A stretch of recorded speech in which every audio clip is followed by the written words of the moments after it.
em que se celebra o centenário das aparições de Nossa Senhora, o Santuário de Fátima promove, com colaboração da Faculdade de Teologia da Universidade Católica Portuguesa, um congresso internacional de teor científico e acadêmico, com o tema Pensar Fátima. Em estudo estão várias dimensões de Fátima, como teológica, sociológica, psicológica, cultural, histórica e artística. O evento acontece de 21 a 24 de junho. As intervenções se dividem em conferências plenárias, temáticas e comunicações autopropostas por investigadores.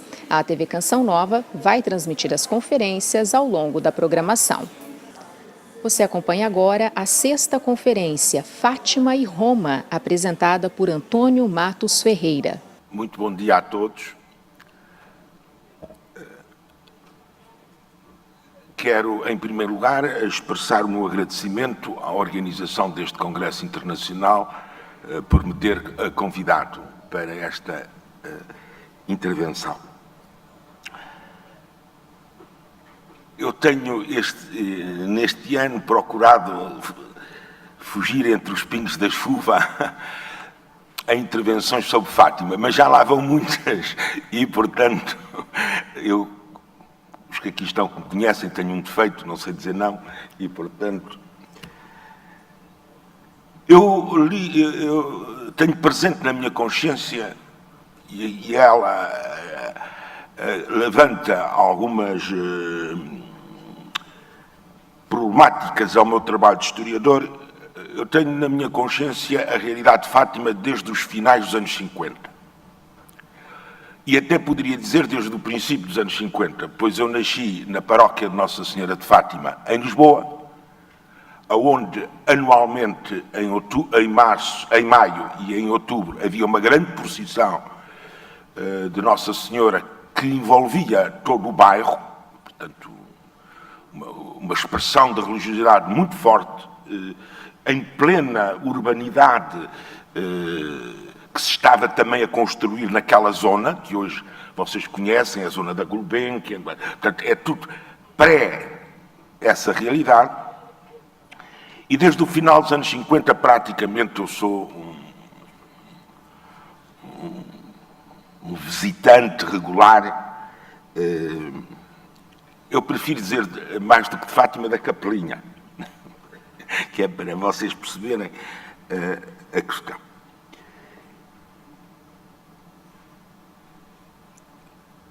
Eu aceitei o tema que me propuseram e, à medida que fui refletindo, eu percebi que era muito mais complicado do que imaginava. E, portanto, eu, na minha exposição, vou-me deter unicamente em certos aspectos.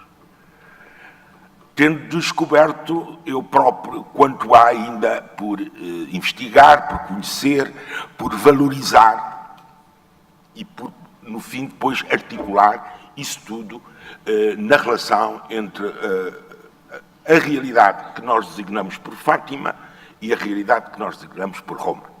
Porque o título é Fátima e Roma. Referir Fátima-Roma, para mais na sua correlação, remete para uma problemática vasta e ambígua. Exatamente porque evocar estes dois termos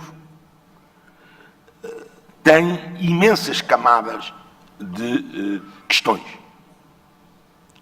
A designação de Fátima acabou por consubstanciar e a identificar os acontecimentos em torno da Senhora de Branco, aparecida na Cova da Iria a 3 pastorinhos em 1917.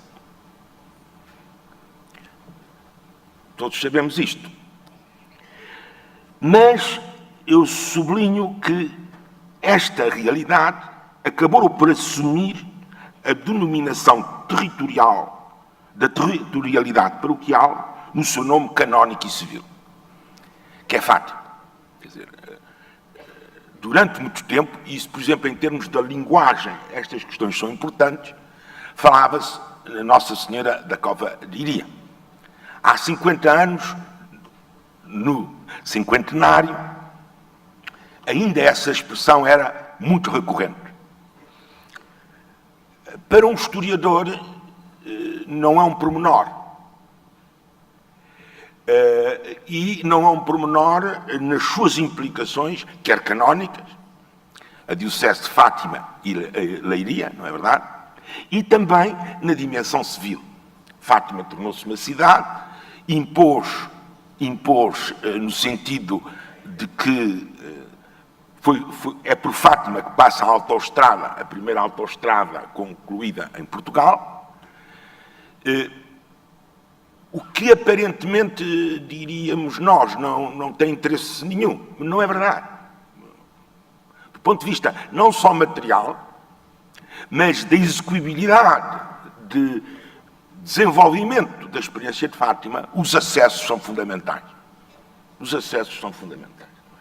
Eu recordo-me ainda que se chamava um táxi para ir da casa das irmãs dominicanas, ali muito perto do santuário, mas também já era quase a foras de Fátima, para se ir apanhar o comboio, e que era preciso muito tempo. Fátima é muita coisa. Fátima são os acontecimentos de 1917, certo? Mas é toda uma mudança, se quisermos empregar esta palavra, sempre perigosa, mas pelo menos é uma alteração paulatina de uma realidade canónica, do ponto de vista eclesial, e civil. A minha intervenção, esta intervenção, não se situa no plano interpretativo, hermenêutico dos acontecimentos, que genericamente se referem como sendo Fátima, enquanto realidade eclesial, bem como não pretende reduzir a alusão a Roma aos distintos papas desde 1917. Eu não vou aqui abordar Roma como o papado, nem os processos canónicos da autentificação das aparições, da sua mensagem ou das canonizações dos pastorinhos, Jacinto e Francisco. Apanha os 100 anos, não é verdade? Para além de haver muita literatura sobre isso, eu vou aqui abordar Roma no sentido amplo, também de uma realidade que desde o século XIX se vem alterando. E, no fundo, a minha intervenção refere o seguinte: como é que se pode analisar o entrosamento provocado pelas aparições em termos da alteração da realidade eclesial do nosso país, e não só, e o entrosamento dessa realidade com a realidade da profunda transformação daquilo que nós poderíamos chamar, e que eu aqui abordo, Roma igual à expressão da universalidade do catolicismo. Porque nós muitas vezes julgamos que as coisas são como sempre as conhecemos. Os mais velhos muitas vezes recordam-se de um passado, mas esse passado é muitas vezes mais lamento do que às vezes dimensão de percepcionar aonde é que esteve as questões que levaram às modificações. Nem tão pouco dos vários circuitos e ambientes da Cúria Romana, não vou tratar disso, nos sucessivos pontificados. Algumas destas dimensões foram importantes e são importantes para a realidade que nós designamos por Fátima. Mas eu não vou abordar isso. Isso lá levar-nos-ia muitíssimo longe, só analisar, e é preciso também dizer que muita dessa documentação não está em acesso livre. E sem essa documentação não vale a pena estarmos a fazer floreados.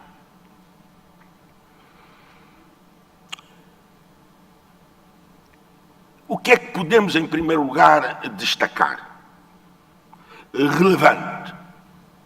Impôs-se uma evocação e uma devoção próprias que destacam, desde o início, a vontade de se afirmar como um centro religioso, não em contraponto eclesial, isto é importante, mas como um eco de uma promessa associada à vida espiritual do crente dentro da canonicidade adequada. Quer dizer, esta matriz sempre esteve presente, sempre foi a dominante.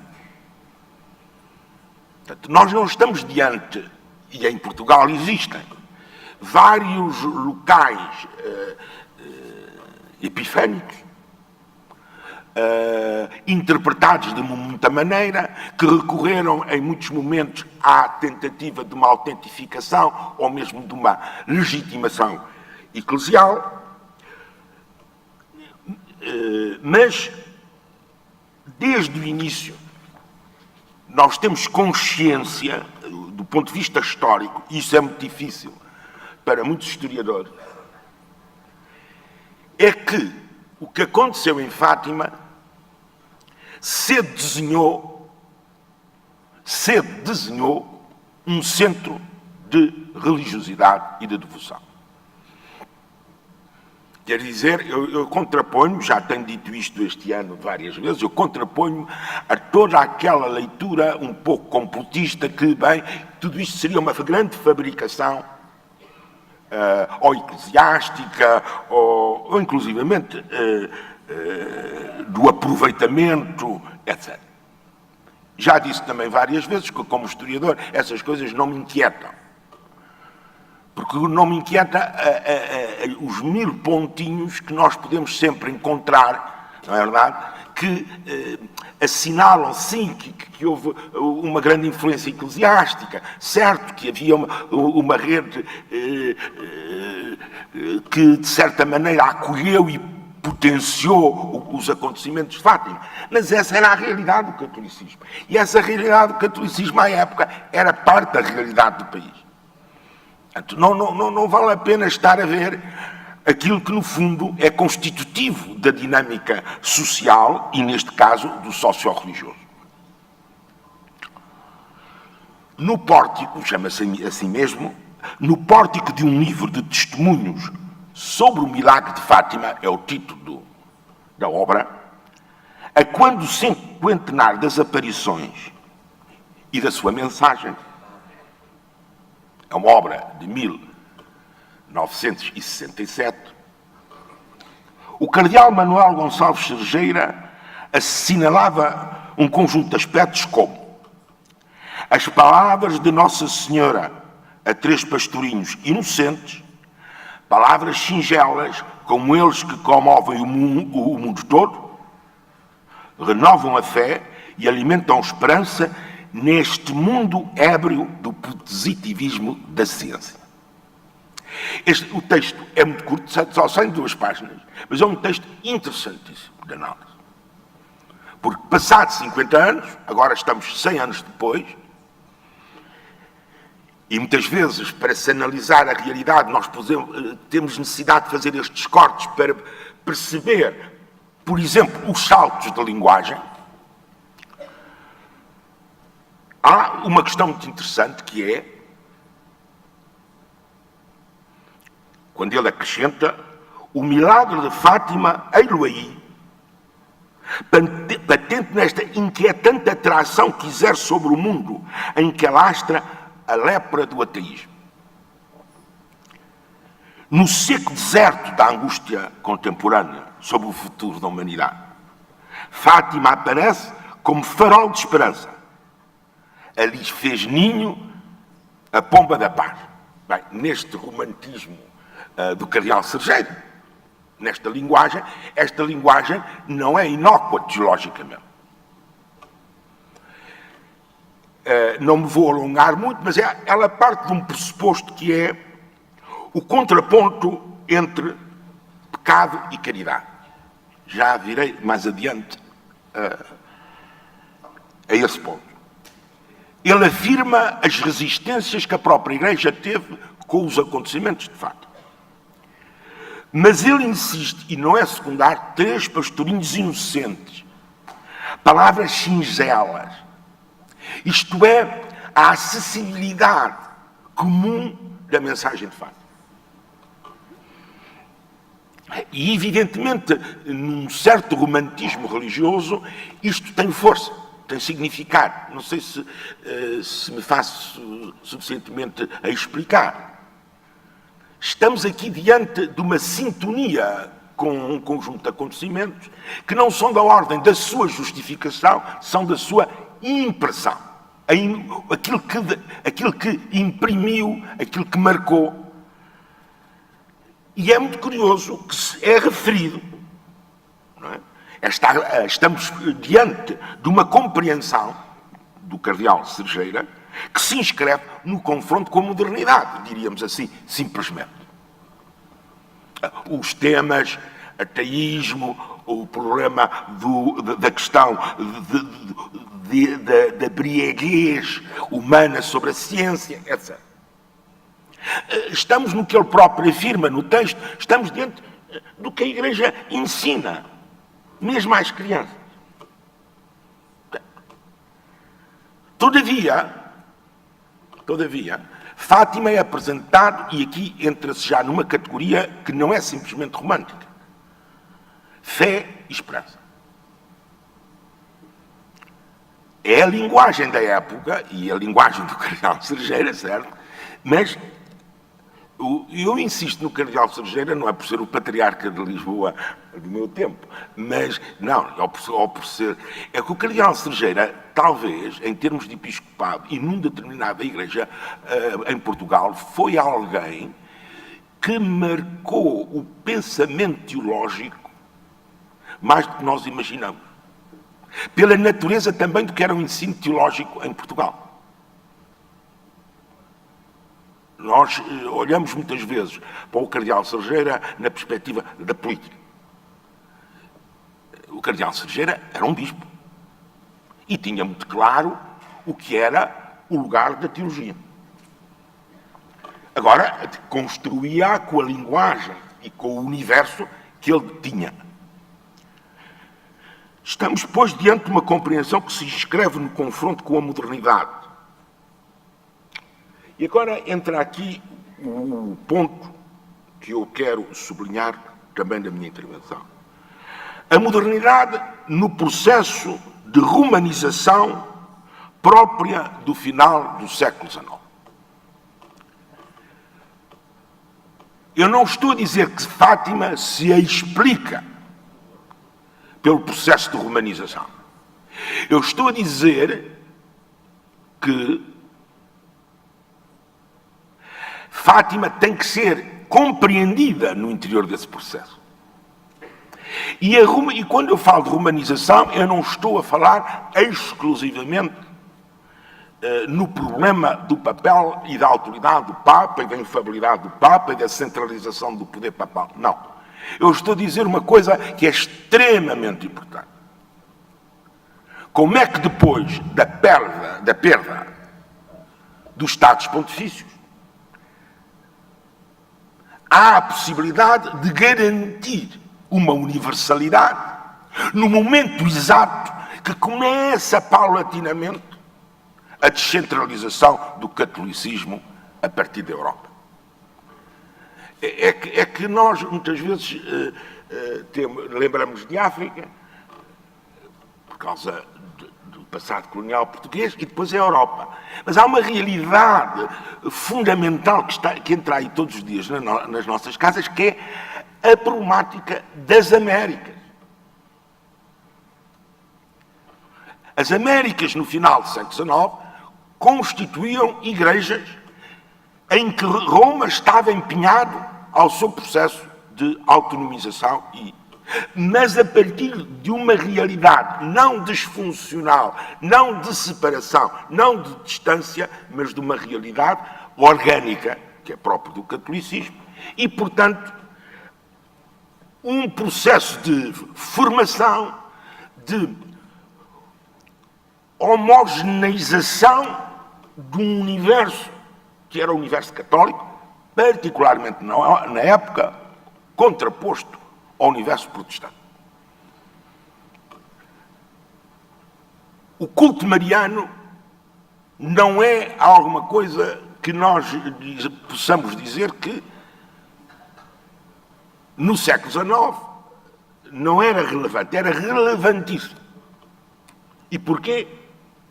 Porque ele era um elemento-chave da identidade católica diante do mundo, do tal mundo moderno, que em grande medida era visto e analisado como produto ainda das reformas protestantes evangélicas do século XVI. Essa leitura existia assim. O culto mariano, a devoção mariana, como o culto eucarístico e a devoção ao Papa. E não é preciso dizer muito, todos estes três elementos estão no contexto das aparições, das visões, das epifanias, o que vocês sentirem melhor dizer. Para o historiador, são as aparições de 1917, por uma razão muito simples. Foi assim que foram designadas. Hoje, assistimos ao que é um trabalho muito grande, hermenêutico, em que tudo isso é questionado. Mas esse questionamento, curiosamente, e eu há bocadinho, quando cheguei, vinha lentamente e dizia, pensar Fátima, não é? Em 1917 ninguém ia pensar Fátima. Mas pensar Fátima é uma expressão profunda da realidade da modernidade que a própria Fátima construiu. É assim, hoje não basta analisar Fátima como uma realidade de emergência e de vinculação de natureza popular, que o foi. Mas hoje é certamente uma das instâncias mais relevantes, por exemplo, sem dúvida nenhuma, para o catolicismo português.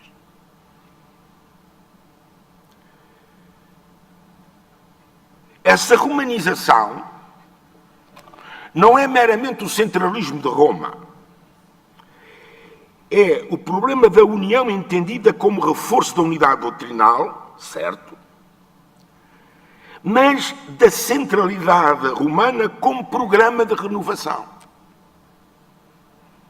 Eu sei que normalmente, quando se fala de centralidade romana, nós estamos a pensar no centralismo romano, do autoritarismo eclesiástico, etc. Muito bem. Não tem nada contra. Mas nós esquecemos que no interior dessas vicissitudes foram-se formulando programas de renovação. Numa época, como eu disse anteriormente, em que a centralidade romana também já expressava lentamente uma iniciativa de descentralização da própria Igreja que culminou no século XX, do qual o Concílio Vaticano II acaba por ser expressão. Mas já depois do Concílio, o cinquentenário das aparições, que há pouco referi, ocorre 2 anos depois do encerramento do Concílio. Portanto, já lá vão outros 50 anos.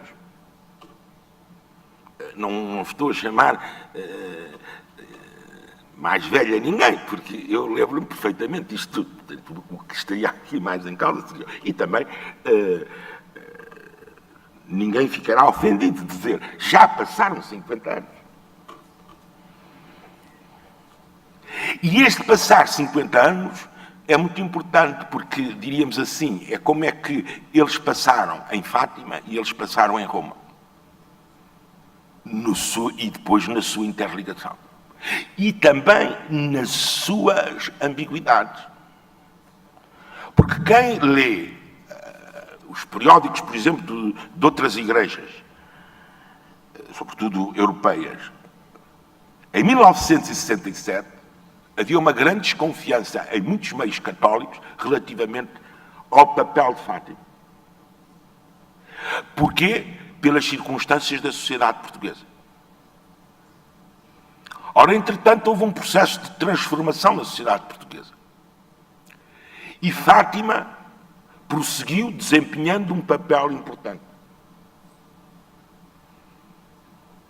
E Fátima desempenhou um papel importante para as mais variadas correntes do catolicismo em Portugal e fora de Portugal.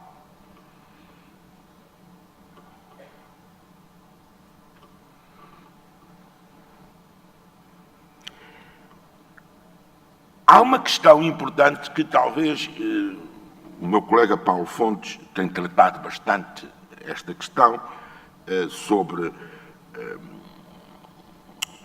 os movimentos católicos e a restauração católica e nesse contexto também tem abordado as questões de Fátima. Mas há alguma coisa que vale a pena pensar.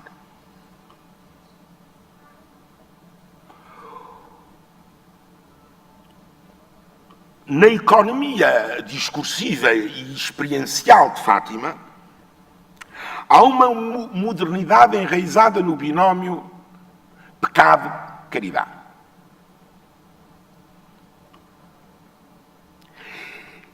Que constituíram horizontes da restauração católica. A restauração católica não se reduz à ideia simplesmente, há que ver bem os filões, há que ver as correntes, há que ver os protagonistas. Não se reduz somente à ideia, à perspectiva de a sociedade está-se a descristianizar, vamos cristianizar a sociedade. Nela há elementos, nessa restauração católica, em que o binómio pecado-caridade vai ganhar uma determinada importância. Porque há uma coisa que todos nós devemos pensar, se me permitem este desafio, que é como é que se fazia e se faz nos movimentos de apostolado, não só a iniciação cristã, mas o aprofundamento da motivação cristã. Ora, quando nós analisamos nos anos 50, 60 e até uma parte dos anos 70, nós damos-nos conta que se é verdade que havia um peso importante do pecado, nele nascia, e a restauração incluía isso, aquilo que Fátima propõe, que é uma restauração que é regeneração. Isto são palavras, até vos digo, todos vocês sabem melhor que eu, com enorme impacto no domínio da política. Mas não há que ter medo. Porque é aí que nós nos damos conta que o problema da relevância social do religioso não é um problema de confessionalidade do Estado e até mesmo, eu diria, da sociedade. Mas como é que a experiência cristã consegue colocar na ordem do dia questões que são antropologicamente estruturadoras? E isto é um trabalho importante quando se pensa a história de Fátima. A história de Fátima, quando eu digo que é um centro religioso, estou a referir-me a que, desde o início, proporcionou, através exatamente da noção, das várias noções espirituais ligadas à ideia da regeneração, proporcionou alguma coisa que ainda está por avaliar, que é a estruturação, não é do catolicismo português, que isso é evidente. É a estruturação da vida interior dos crentes em Portugal.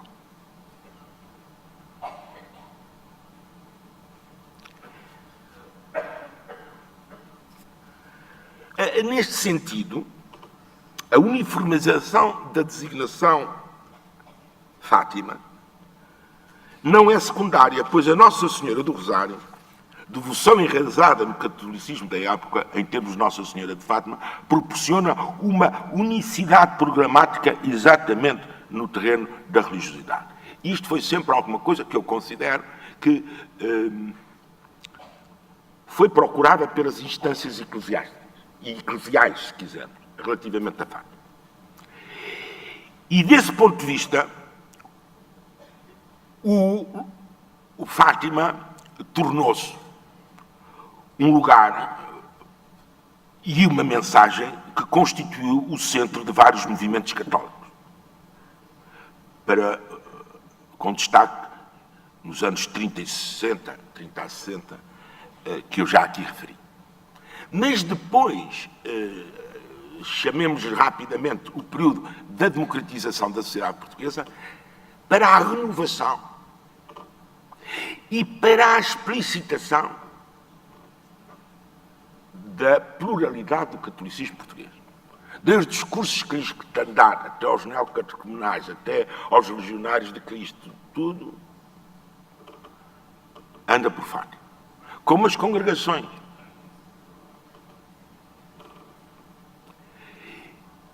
Então poderíamos dizer que, do ponto de vista do catolicismo português, em Fátima expressa-se progressivamente uma das dimensões da eclesialidade conciliar, que é a questão do pluralismo.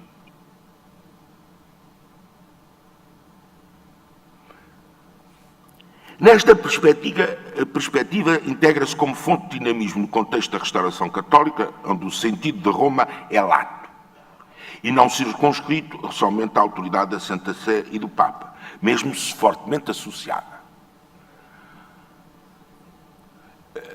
Se ninguém se escandaliza, miticamente, desde o início, há uma associação à figura do Papa. E do Papa como mártir.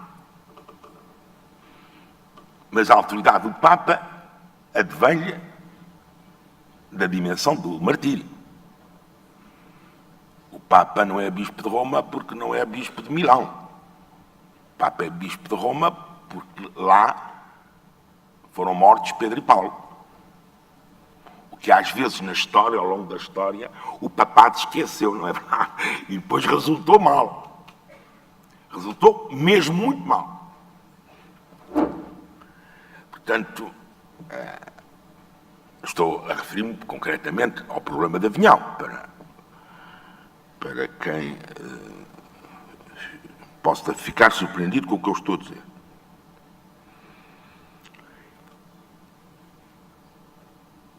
No século XIX, verificou-se a incorporação no processo de redefinição da universalidade do catolicismo e do culto mariano, portanto, incorporou-se uma mensagem de conversão e de reparação universais. Isto é um programa tipicamente do universo católico, que tem uma amplitude fortemente antropológica. É extensa a todas as latitudes, é expressa em muitos aspectos, nomeadamente na relevância que teve, e já teve mais do que hoje, mas ainda continua a ter, a Senhora Peregrina. A Senhora Peregrina teria que ser analisada, tem que ser analisada um dia destes, sobre a implementação de missões internas, não só em Portugal, mas, por exemplo, na terra da imigração portuguesa, mas não só. Vocês podem ir a certos países onde há, por exemplo, cultos marianos fortes, como, por exemplo, no México, a Senhora de Guadalupe, e vocês vão encontrar em muitas igrejas paroquiais um altar a Nossa Senhora de Fátima.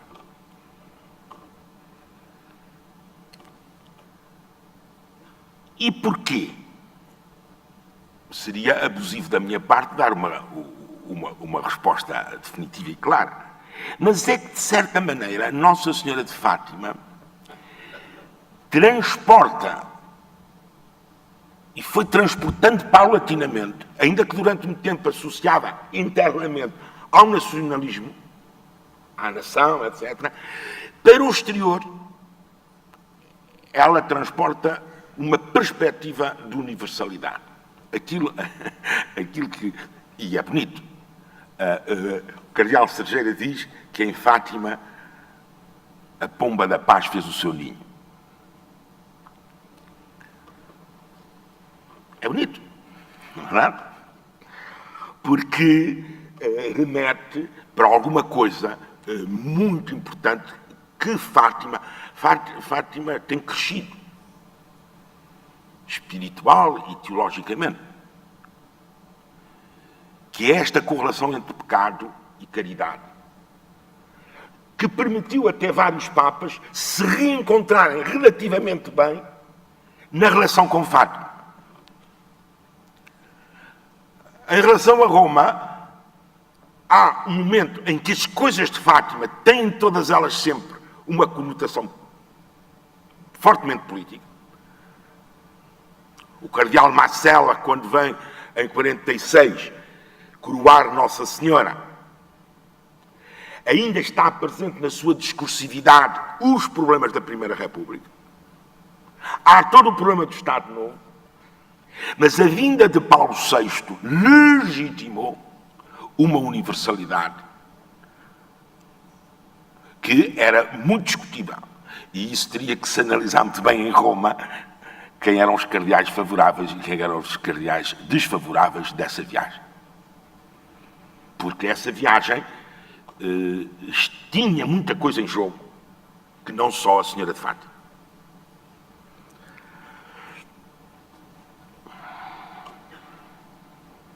Portanto, reparem, quem quiser estudar estas coisas mais que eu, porque eu já estou chegando ao término, não da intervenção, mas de outras coisas, a senhora peregrina e a dinâmica da missão, das missões, não das missões adjuntas, mas das missões de reviver, fazer, revitalizar a experiência cristã. Com uma coisa muito curiosa, que é as permanentes resistências a Fátima. Fátima sempre teve resistências. E provavelmente estarão aqui pessoas que sobre Fátima está bem, mas antes pelo contrário. Mas há uma coisa muito curiosa. Nem todas as pessoas que vão à capelinha vão porque ela é canonicamente certinha. Vão porque vão ver a Senhora. Esta frase que me ficou desde miúdo, isto é verdadeiro. Podíamos mesmo escrever um trabalho sobre ver a Senhora. Ver a Senhora. Muita gente critica porque é demasiadamente mariológico e pouco cristológico. Isso fica para os teólogos. Ainda que eu gosto também, como cristão, de me considerar que tenho alguma adultez teológica. Mas vá, pretenciosismo todos temos um pouco. Mas é o seguinte. A organicidade católica, e isto é muito importante perceber, hoje numa era ecuménica, hoje numa era de interreligiosidade, etc., o catolicismo, a experiência católica, tem uma organicidade que valoriza as mediações. É mediadora. A experiência católica, ela em última análise não absolutiza. Porque ela visa criar uma relação entre o crente e a fidelidade a Jesus. É mediadora. E desse ponto de vista, também está aqui um item para o problema da universalidade e do papel da Igreja Católica no mundo. É por isso que é célebre, não é? O espanto, a surpresa do antigo ex-presidente da República, Dr. Mário Soares, quando foi às Filipinas e lhe contam que na altura do confronto entre o partido de Aquino e dos militares, o cardeal Sino fez sair da catedral, qual Santa Isabel, a imagem de Nossa Senhora de Fátima, e interpôs entre as duas. Façam.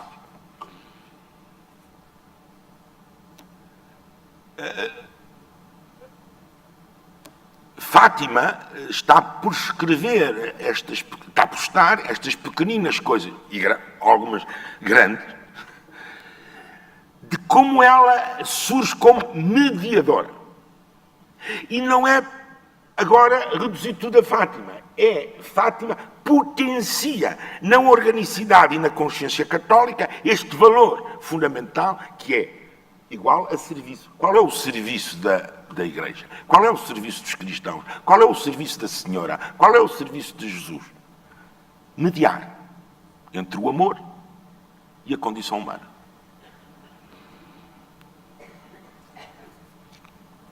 Vocês perguntam assim, mas isso o que é que tem a ver Fátima com Roma? Tem muito. É muitíssimo.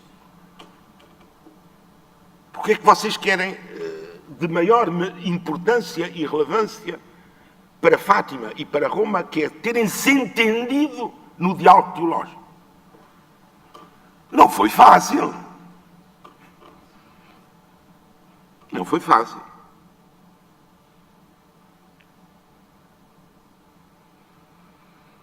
Portanto, contraditoriamente ao que a primeira impressão e muito do julgamento que foi feito sobre Fátima, ela tem sido um campo fecundo de liberdade eclesial na modernidade contemporânea. Eu vou dizer, e ninguém estão aqui superiores meus, mas eu vou dizer com toda a liberdade. Provavelmente, em Fátima, nestas últimas 2 décadas, produziu-se mais teologicamente e mais pensamento teológico, teológico no sentido geral, mariológico no sentido mais... Mas que já vem de longe, já vem dos anos 50. Onde é que se fizeram um determinado tipo de congressos? Sobre liturgia, sobre missionação. Provavelmente Fátima tem que ser apreciado como um grande centro cultural da relação entre cristianismo e modernidade. E tem que ser visto aí.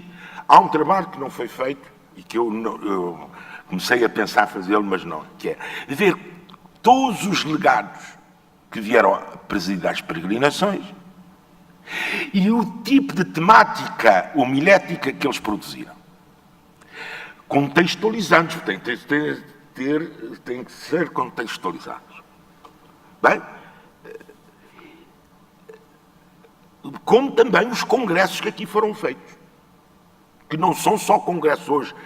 A reitoria, que tem a peito a dimensão de uma forte dinamização cultural e teológica, de formação, mas aqui foram feitos grandes encontros de congregações, houve aqui escolas de teologia, etc.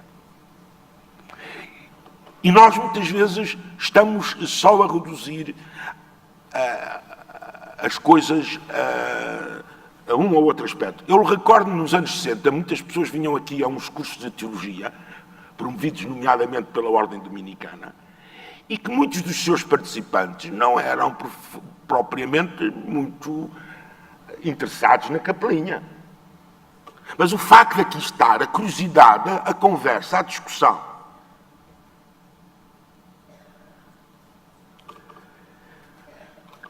É certo que Fátima sempre teve um conteúdo antirrevolucionário, fortemente anticomunista e anti-hedonista. É o próprio Cergeira que refere estes termos. Mas, pensemos bem, é natural que em Fátima haja estes conteúdos. O historiador não pode ficar admirado ficaria se fosse o contrário. Porque o fundamental para a experiência católica é o problema da ordem e do bom convívio social, o que muitas vezes se chama o bem comum. Todavia, o facto de se evocar estes pontos não deixa de se ter de pensar como é que o anti, há muita historiografia sobre o anti, mas como é que o anti provoca outros níveis de consciência. Outros níveis de consciência. Sobretudo por uma razão importante. Porque há uma correlação entre essa mobilização anti-revolucionária, anticomunista, anti-hedonista, etc., e uma população que vem a Fátima, que muitas vezes vive algumas destas situações e que aqui, numa espacialidade bastante aberta, se confronta com aquilo que vive. Eu estou a pensar, por exemplo, uma coisa que não está estudada, que é assim, não está estudada, que é Fátima e a guerra colonial. Por exemplo, estudar profundamente o que é que as pessoas escreviam, inclusivamente, à senhora. Escreviam, inclusivamente, à senhora. Eu, quando falo a senhora, é Nossa Senhora de Fátima, a Nossa Senhora de Rosário.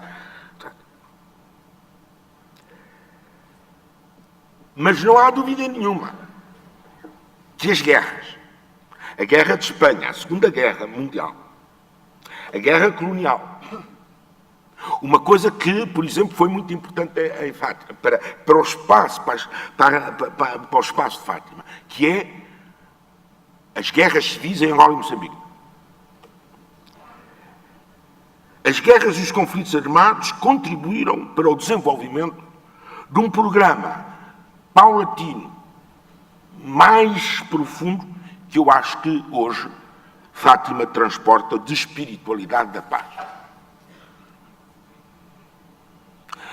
Desse ponto de vista, o cardeal Cerejeira há 50 anos tinha razão. A pomba da paz rolha, como é que se diz, a rolar por aí, mas sejamos hoje muito claros. A problemática da paz nunca teve tanta relevância. E aí teríamos que estudar em Roma como é que, a seguir ao concílio, o tema justiça e paz foi evoluindo. E também como é que Fátima foi incorporando essa tradição em que, por exemplo, eu acho, sem desprimor, os dois, o atual e o anterior reitor do santuário, houve um grande reitor deste santuário que um dia tem que se lhe fazer bem a história, que é o Monsenhor Guerra. Porque não era só um bom organizador, era uma pessoa que tinha uma visão de que devia ser o santuário de Fátima. Voltando aí ainda a um ponto que tem a ver com Roma, Roma foi muitas vezes chamada a presidir, através de múltiplas figuras eclesiásticas, normalmente figuras destacadas, a presidir às peregrinações de maio, outubro. E, desse ponto de vista, Fátima, autodenominando-se e depois assim sendo tratada como altar do mundo, acabou por contribuir para a demonstração de uma universalidade recoberta pela vinda de 4 papas, enquanto peregrino. João XXIII é um papa que fez várias peregrinações fora de Roma. Que saíam. Mas eu não sei se se dão conta, e alguns de vocês aqui têm, é que atualmente, progressivamente também, o Papa se apresenta como um peregrino. Isso é uma coisa. Estamos longe dos escritos dos anos, de há 50 anos atrás, em que os papas e os cardeais eram apresentados como os príncipes da Igreja comum. A linguagem mudou completamente. E não sei se me faço compreender. Ao mudar essa linguagem, ao mudar comportamentos, isso vinca a Igreja. E a Igreja também do ponto de vista universal. Portanto, há uma conjugação entre a noção da peregrinação, quer no desenvolvimento de um santuário, quer no desenvolvimento do munus do Sumo Pontífice. Chamemos-lhe assim, com uma linguagem que hoje até está desatualizada. O primeiro dos peregrinos.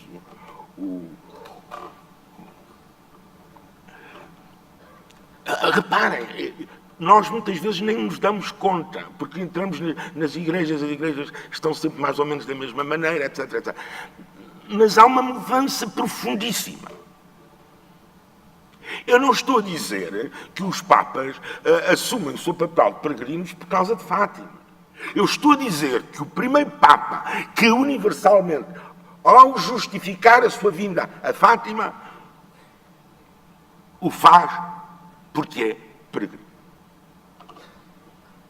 Desculpa, isto não é secundário.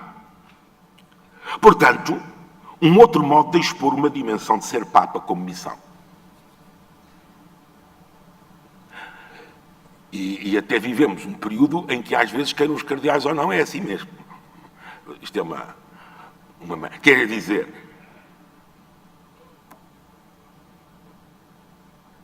já estamos mesmo habituados, mais intelectual, menos intelectual, mais prático, menos prático, o Papa hoje é um peregrino. Concluindo,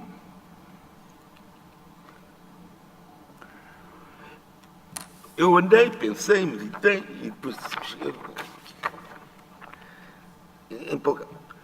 Fátima é simultaneamente surpresa e segredo. Surpresa e segredo. Não o segredo, o terceiro segredo, aquilo que ninguém sabe, aquilo que só alguns sabem, depois interpreta-se o segredo, depois diz que já não é bem assim. Não. Essas confusões são interessantes. Mas em Fátima, sem se compreender que é uma surpresa, e que a maioria das pessoas, provavelmente, vivem essa dimensão.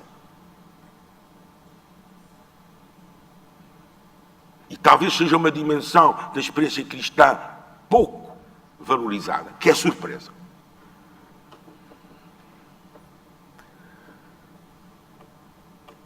E o segredo não é o que está escondido.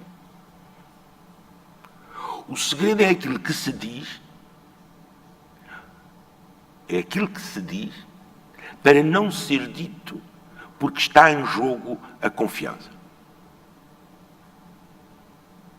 Não é porque não se possa dizer, é para não ser dito. E todos os peregrinos que vêm a Fátima e vão à capelinha não fazem outra coisa senão uma prática de segredo. E até aqui, a sacramentalidade ligada à confissão é isso. Acho eu que as pessoas que confessam, os senhores padres que confessam as pessoas, pois não vão contar questão esta que já vem de longe. Quando, por exemplo, na Nazaré, no século XVII, já na implantação do Concílio de Trento, aumenta exponencialmente as confissões no momento das peregrinações. Porquê? As pessoas iam confessar-se no santuário, porque era a maneira de se confessar fora do seu território, onde havia um controle eclesiástico dos seus comportamentos, das suas vidas, das suas questões. Esta ideia do segredo ligado e dependente de alguma coisa que, no fundo, encobre o não se querer dizer não. O segredo existe porque existe confiança.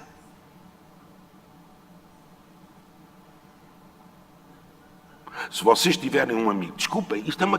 Dizem-se, o que é que isso tem a ver com a história? É uma categoria da antropologia. O segredo só resiste numa relação de confiança. E é por isso que também existe surpresa. Porque, no fundo, as pessoas descobrem que há a possibilidade de manter segredo. E é esta a articulação que diz e que permite dizer que Fátima é um lugar de liberdade espiritual.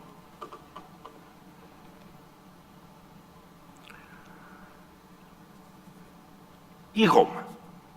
Roma constitui-se como autoridade e reconhecimento. Qual é a relação entre Roma e Fátima? A autoridade, todo o processo canónico, tudo. Mas depois, uma outra coisa muito mais importante. Há aqui um jogo entre as figuras dos papas que têm seguido o processo de Roma, seguido o processo de Fátima, de que alguns estão em estátua já, e outros não. Mas, como o Papa Francisco, quero eu dizer, e creio que ainda não há Bento XVI. Não reparei. Mas, uma coisa, os papas, é muito curioso, vocês não, provavelmente muitos de vocês são já da geração João Paulo II, mas quem ainda é da geração de Paulo VI, aquela figura ajoelhada, sozinha, na altura a estátua estava sozinha, naquele grande e imenso, para uma pessoa que era novinha, impressionava. Porquê? Porque, se vocês repararem nas estátuas, isso é uma coisa interessante, também há aqui uma linguagem estética em Fátima que valia a pena ser referida, e esta modernidade, é que a relação entre Roma e Fátima, ao valorizar a dimensão da autoridade, não há um problema meramente de sancionar as aparições ou o que se passa em Fátima. É que os papas têm-se dirigido sempre a Fátima, mesmo Pio XII, como um lugar onde a revelação do divino, a revelação através de Maria, faz crescer. A autoridade é isto. E por isso a Igreja, e isto faz parte da organicidade do catolicismo, reconhece. Estou-vos a dizer uma coisa com que mesmo termino. Tem havido, na correlação entre Fátima e Roma, um processo de estruturação de uma compreensão teológica decorrente, porque a teologia não é uma coisa abstrata, é uma coisa, é um modo de construir a reflexão e o pensamento que se estrutura, que tem uma estrutura, tem densidade. E essa densidade tem sido um contributo muito importante na relação entre Fátima, não só a sua mensagem, a sua experiência de cura, e Roma no seu percurso de busca de uma universalidade que é o grande desafio da nossa contemporaneidade. Muito obrigado.